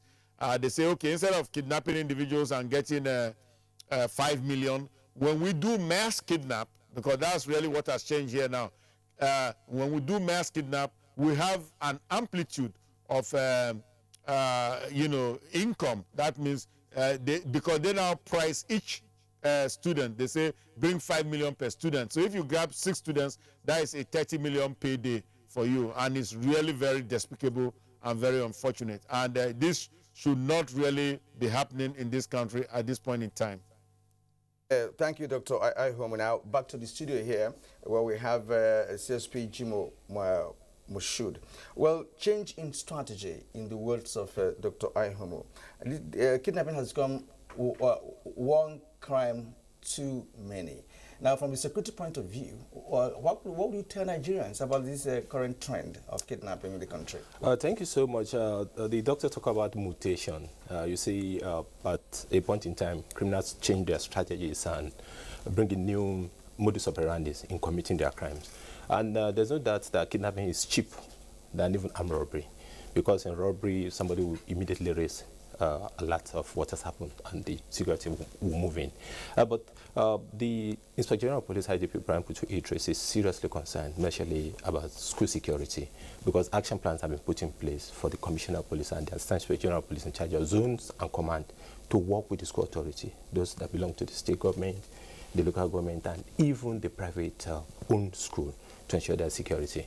That does not mean that when we have cases like this, we don't move in and investigate and ensure perpetrators are arrested. In the Turkey school that he has referred to, we've arrested virtually all the people that are involved because the safety of those in captivity is important to us. And when you are adopting strategies in preventive, we put in a lot of preventive measures. But for those kinds that cannot be prevented, we use detection to serve as deterrence to order and diligent prosecution. Those of Turkey school are currently being prosecuted. And I want people to know that for every kidnap case, we've resolved it. Those who kidnapped the ambassador, the former Minister of Foreign Affairs, State for Foreign Affairs, Ambassador Bagudu, were rounded up in Ghana. They were promptly arrested. Those who kidnapped the Deputy High Commissioner of Sierra Leone were equally arrested. But we want people to know that there's people engagement that we are following on. And it is when we engage the people properly that they can come in to assist us. Because like the Turkish incident and the other school incident, we've discovered that there are informants even within the school setup. And that is why you know those who have kidnap value and those who doesn't have kidnap value. And that is why we want school to work with Commissioner of Police to profile their staff, including those who are laborers. Because among the suspects we arrested in the case of Turkish school students are people that spy on the school and people they sent in there that were cultivated by them to work with the school authority. And over time, they've studied the environment. And there's no doubt that the environment is swampy. That's an area between Ondo and Ogun State, which is a swampy area.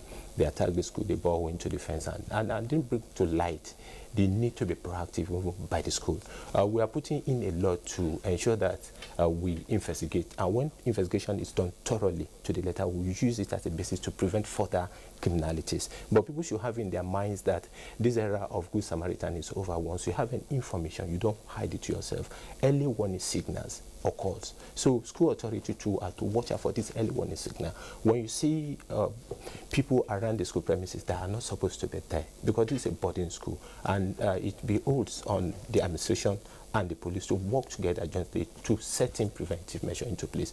I want to say under here that the Inspector General of Police share in the pains of the parent, because we can see the angles in them, we can see the emotions and the situations that they are going through. It's very traumatic, and we are doing all our best to ensure that these children are rescued hot. You know, 6 of them are in captivities, but in very, very soon we are going to have results in rescuing them. But I won't want to, for the purpose of their safety, say much about what we are doing to the public now. That's right. CSP Moshood, thank you. Of course, we don't expect you to go into details of what has been done with regard to the latest set of kidnapped victims, but there's acknowledgement of what the Nigerian police has done in recent years. I mean, in virtually almost all the cases of kidnap, the police have, after the fact, gone ahead to either secure the release of the victims and then also arrest the perpetrators behind all of this. But there is concern about what has been described ordinarily as preemptive strikes.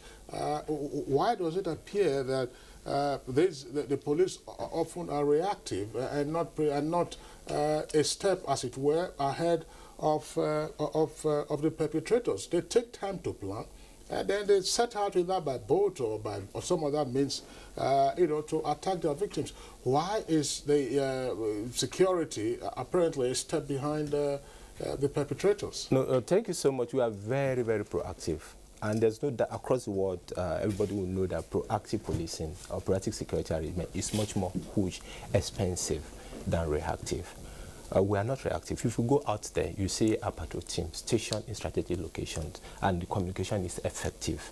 But it's on the mind of the people to know that they should continue to trust us at the working call, because all the resources we've recorded are based on the information provided by the people, and the Nigerian police force appreciate that. We are very, very proactive. I'm saying in the sense that you see us circulating even at the distress call number when people call us, but the consciousness of the people needed to be awakened. The ensuring security in the nation or in the state or in the community is not for the police alone, and that is why the IGP, when he came upon, he set up the Eminent Persons Forums that was launched across the country for people to know that you are the first person to police yourself before the police will police you. It doesn't involve resources coming together by neighbors, even by school association. In the school, you have the parent-teacher association that are working on a regular basis. But this should go beyond this issue of recruiting old men to be in charge of civil security in our school. People that can recognize situations as they occur before it's overblown. Like I mentioned earlier on, of early warning signal, people that can move in aptly. Because when you look at setup, not only in the school, in most institutions in Nigeria, the person in charge of security is the lowest person paid in that organization. When you even do management meeting, you don't invite him. It's not material to you until something terrible happens. If you look at that school, for example, let's go and search for who is in charge of security in that school. You discover that such a person may not even have experience about what it has to involve in security. What are the signs and symptoms that you have to occur for? So, and that is why we go further beyond this to ensure that this Eminent Person Forum is entrenched, is an association of retired police officers, military officers, traditional ruler, even the artisans, and they are helping us in this regard. So the community, CSP, just before, because we're getting on the home stretch of our conversation. Yeah. Just one point before we return to Lagos, because for both Nigerians and foreigners alike, when you read about negotiations taking place between kidnapped victims, guardians or parents or kidnapped victims and the kidnappers, there is a sense in which it would appear that you're actually talking about a legitimate contract. No, it's not legitimate, and that's why at every point in time we have opportunity to talk to the public to discourage them from paying ransom. Because when you pay ransom, these kidnap for ransom gangs are vicious gangs, and we are dealing with them. A lot of them are in custody, some are in courts as we speak. But a lot of things have to be done not only within the police sectors, including other social systems that's needed to be put in place to work together. Because when you are preventing crime, even the way you design your street and you engage the people is of important paramount. So we discourage people from paying ransom, because when you pay ransom, you encourage them. Even while we are parading suspects that have been arrested, we don't mention the issue of money that were involved. But most, like if you look at those who kidnapped the CBN's governor's wife, then they are all apprehended.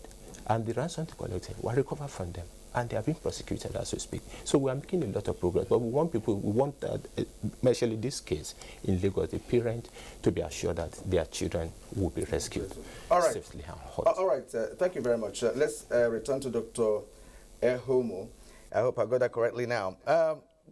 What is your take on the way and manner or the approach being put in place by the police with respect to either rescue operation or investigation to ensure that the culprits are brought to book? Are you satisfied, with the way the security operatives are going about rescuing victims of a kidnap operation?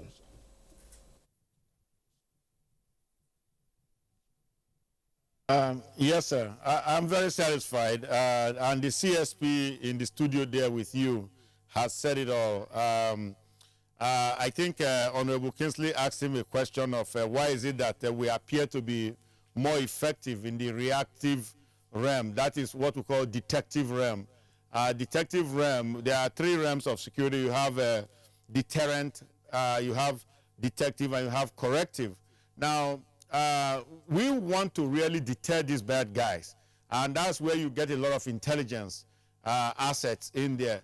Now, unfortunately, Decree 27, I believe, of 1976 took E branch out of the police agency and made it then NSO, and then Decree, Decree 19 of 1986, that's the National Security Act, now took NSO and made it SSS, NIA, and DIA. So what has happened is that the police has been stripped of its intelligence capacity. Now the police got its intelligence culture from the British, who themselves put their intelligence in place a couple of 100 years ago. So what I'm trying to say is that our police is really, they are handicapped right now because they don't have intelligence assets out there. Now, I know under Mr. Arashi and even Mr. Abubakar before him, they were trying to build back intelligence in the police agency. Now, the intelligence that we have right now, which is working very well, that's what Mr. Moshood is talking about, is a detective intelligence. That means to catch the bad guys, but that's after the fact, because I really want us to catch them when they are planning, like Honorable Kingsley asked, when they are plotting, when they are moving between the tricks, going to going to pick up these kids. Why don't we intercept them and seize them at that point before they now create horrors for people's lives? I just want to mention some names which you may not know.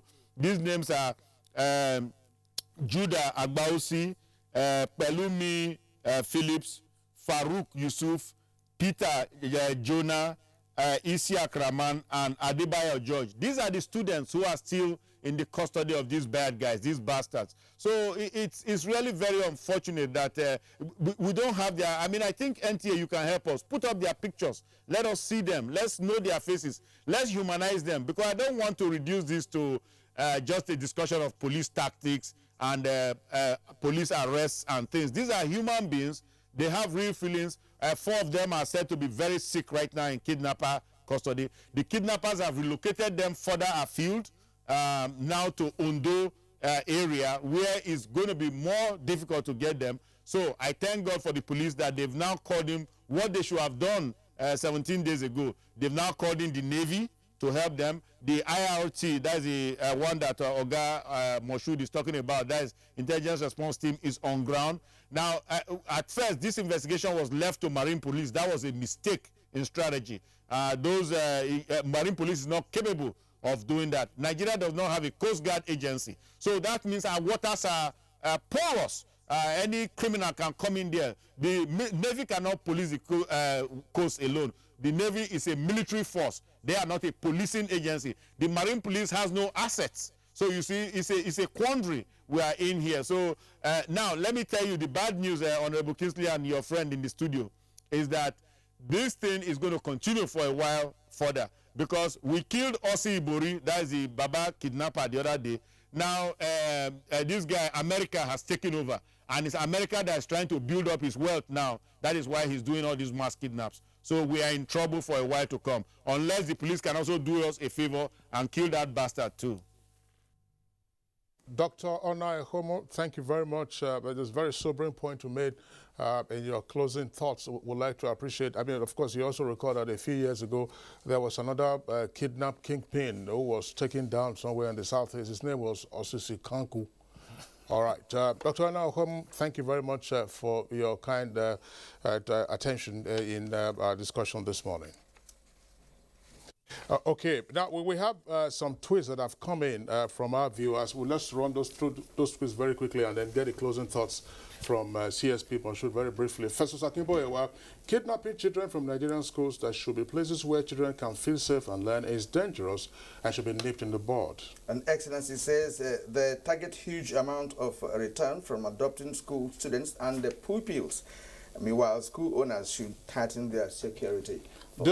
Dele Jack Solomon, our leaders are yet to learn from the Chibok girls' experience. Security should be beefed up around our schools and suspicious persons reported. I think that Moshood has already spoken to that. He said, Kobana says, nothing much but wicked means to make quick money. The Nigerian police should please strategize to minimize the evil monster. All right, CSP Moshood, as you said, we look at our time, we just have less than a minute to go. Would you like to see, for instance, more media focus on the trial of some of these persons who have been arrested on cases of kidnapping? Because after probably the first appearance in court, nobody hears anything again, and then nobody knows what's going on. Thank you so much. To quickly answer your question, that's the focus of the Inspector General of Police now. He has indeed directed all Commissioner of Police to cover their arraignment and their trial in court by the media. Because you discover that people just feel once you are paraded by the police for such an offense, you are allowed to go. No, we are prosecuting them, so we are ready to serve a deterrent. I quickly want to, if you allow me a second, we have... What is the update on the Ebola? That's the second... Ebola.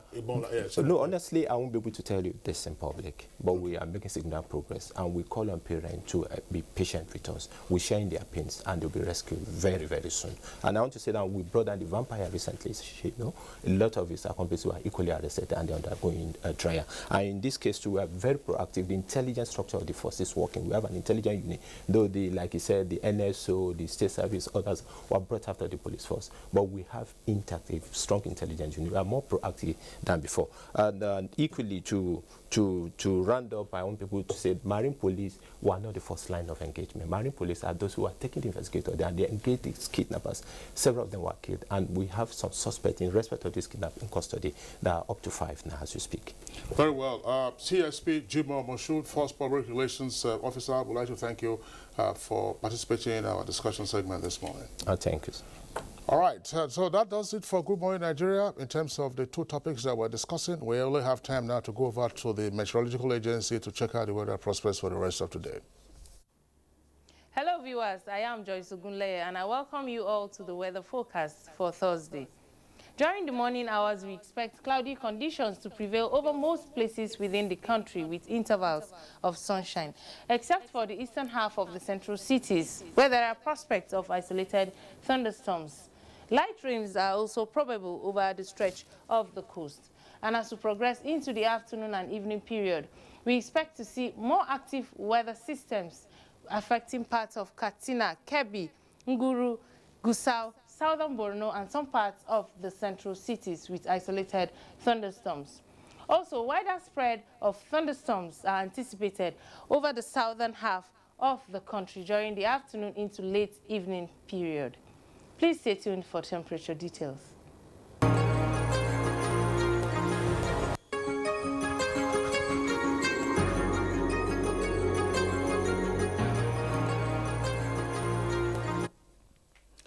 And that's how we conclude today's edition of Good Morning Nigeria. Do join us again tomorrow for another edition. I am Kirian Umayo. Have a great day. And I'm Kingsley Osadolo. Thank you for being with us today. See you again tomorrow. Before then, enjoy the rest of your day.